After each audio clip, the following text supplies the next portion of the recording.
Cambridge is home to many parks and open spaces, a calm setting to meet Cambridge-based businesswoman Marie Lucchetta.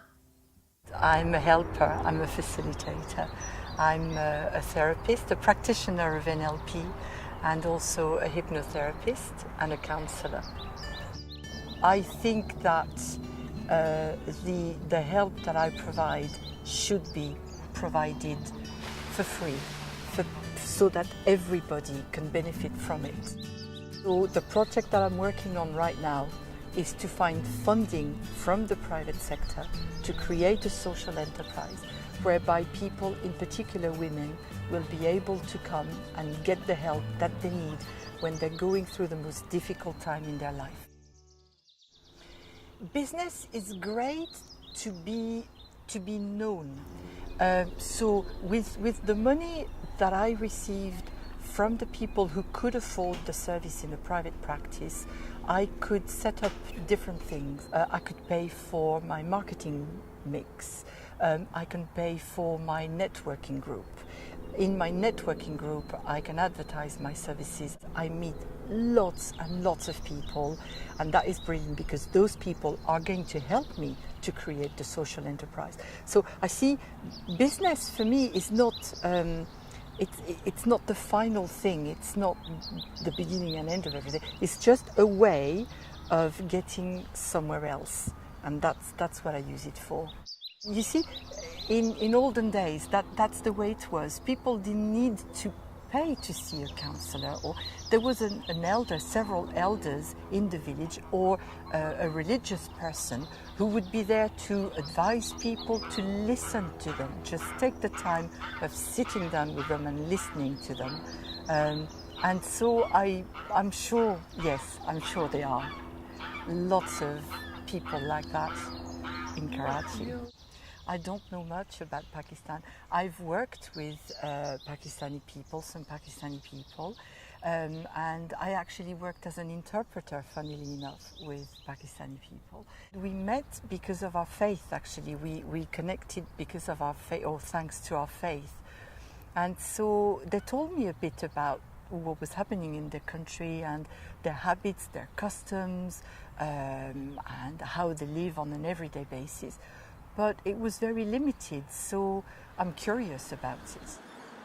It's all nationalities are in Cambridge. You've got people of literally all over the world.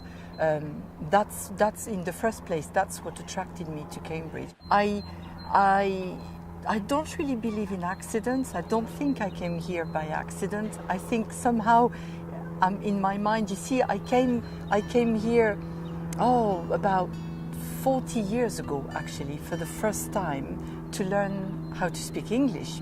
Ever since, I think, Cambridge has been in my unconscious mind, perhaps. And years later, when I left my country, which originally is France, and I came here, things just happened. And I found a job, and etc., and I raised my kids here. And I love the international atmosphere of Cambridge, really love it. Marie, I asked you if you think of something special to you that you would be happy for me to take to Karachi on my travels. What have you brought for me today? I brought you Mary. This is Mary.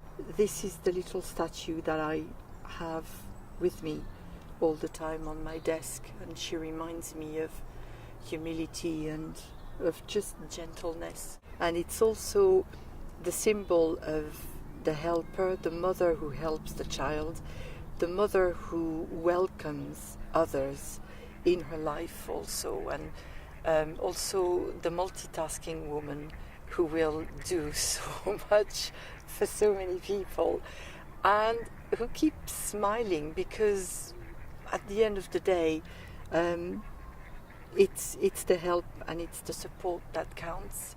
And the rest doesn't really matter, and that's how she feels to me. And of course, she's a very tolerant character in the Bible, strong and vibrant at the same time, because she was the first disciple, if you like, and a prophetess So she has a strong voice, and she speaks for those who cannot speak. So she is all of those things, and a constant reminder of what, as human beings, we should be to one another on earth. Did you know that Mary appears in the Quran as Maryam? No, I didn't. No, but I'm not completely surprised, because the Quran, the Torah, and the Bible, of course, have a lot in common. So I think it's wonderful. Mary also has slightly slanted eyes, and yeah, she could be virtually from anywhere, which I love.